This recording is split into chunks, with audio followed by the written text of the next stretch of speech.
इंग्रजाविरोधात लढणं जर क्रांतिकारी म्हणवत असेल, गुलामगिरीच्या विरोधात आवाज उठवणं याला क्रांतिकारी म्हणत असेल, तर आज जर जनता सरकारला जाब विचारत आहे तर त्याला बंडखोरी कशी काय? आज जर शेतकरी सरकारला त्यांच्या हक्कासाठी भांडत असेल तर त्याला उद्रेक कसं काय म्हणता येईल? आणि आज जर सरकारला त्याने दिलेल्या वचनाची आठवण जनता करून देत असेल तर त्याला उद्वेग कसा काय म्हणायचा, हा प्रश्न आहे. नेमकं घडलंय काय? ठिणगी पेटलेली आहे. पहिलं नांदेड, आता परभणी, आणि हे प्रकरण वाढतच जाणार आहे. नेमकं घडलंय काय? परभणीमध्ये जे मदत वाटप करण्यासाठी जबाबदार आहेत त्यांना जर जाब विचारला, त्यांना जर वेटीस धरलं तर ह्यात गुन्हा काय? काल जो परभणीत प्रकार घडला तो अक्षरशः निंदनीय आहे, समर्थनार्थक नाहीये. परंतु गरज का भासते शेतकऱ्याला, बळीराजाला या टोकाचं पाऊल उचलण्याची? आपण पाहतोय एकीकडं सरकारनं मदत वाटपाचं आश्वासन देऊन 1 महिना उलटलेला आहे. GR काढण्यात आले, मदतही वाटप करण्यात आली. परंतु काल जी काही 28 सप्टेंबरचा मंत्रिमंडळाची बैठक झाली त्यामध्ये असं सांगण्यात आलं की प्रशासनाच्या दिरंगाईमुळं मदत वाटपाला उशीर होत आहे. जर शासनानं पैसे प्रशासनाकडे दिलेले आहेत आणि प्रशासनाकडनं शेतकऱ्यांना मिळायला 8 ते 15 दिवसाचा उशीर होत असेल तर प्रशासनाला जबाबदार ठरणं हे चुकीचं होतं का? शेतकऱ्याचा आक्रोश हा चुकीचा आहे का?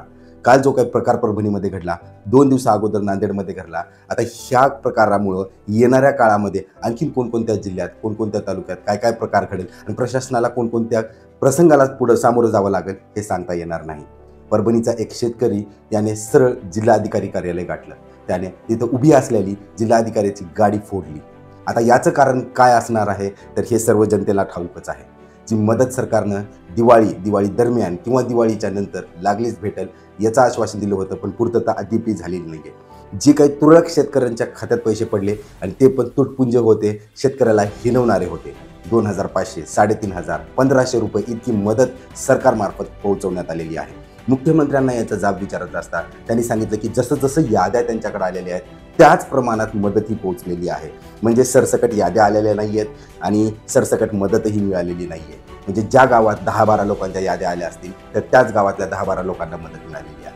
त्या व्यतिरिक्त आणखी नवीन पॅकेजवर पॅकेज जाहीर करण्यात येत आहे आणि शेतकऱ्यांना परत चीड आणायला भाग पाडतंय सरकार की आम्ही पैसे तर देतोय, आम्ही वचनपूर्ती तर करतोय, परंतु ग्राउंड रियालिटी जर पाहिली तर अद्यापही सरकारमार्फत जी मदत पोहोचवली जाते ती शेतकऱ्यांपर्यंत पोहोचत नाही. आजच्या या डिजिटल युगात, आजच्या या टेक्नॉलॉजीच्या युगात DBT मार्फत जर पैसे सरकार पाठवत असेल तर शेतकऱ्याच्या खात्यात पडत नाही आहेत, तर मग ते जात आहेत कुठं?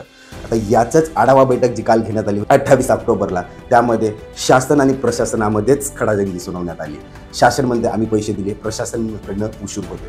प्रशासनाच्या अडचणी अनेक आहेत, कारण प्रशासन शासनाचा गुलाम आहे, तो त्याच्या अडचणी सामोरे नाही आणणार. परंतु जनतेच्या आक्रोशाला प्रशासनालाच सामोरं जावं लागणार आहे. शासनानं तर आता झटकून टाकलं की आम्ही मदत वाटप केलेली आहे, प्रशासनामुळेच दिरंगाई होत आहे. याच शासन प्रशासनाच्या लढाईमध्ये पिसला जातोय तो म्हणजे शेतकरी.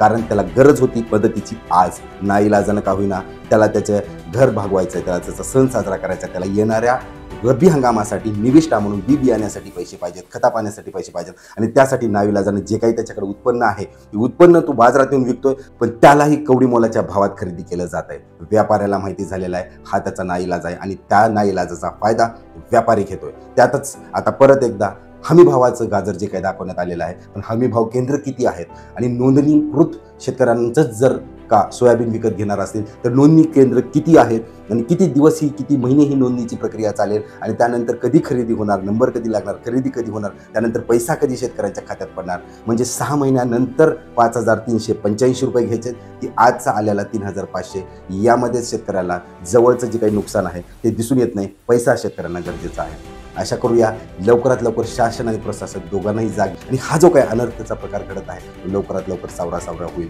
परंतु जर असं नाही झालं तर प्रहारचे नेते बच्चू कडू यांचं आंदोलन पेटलेलंच आहे.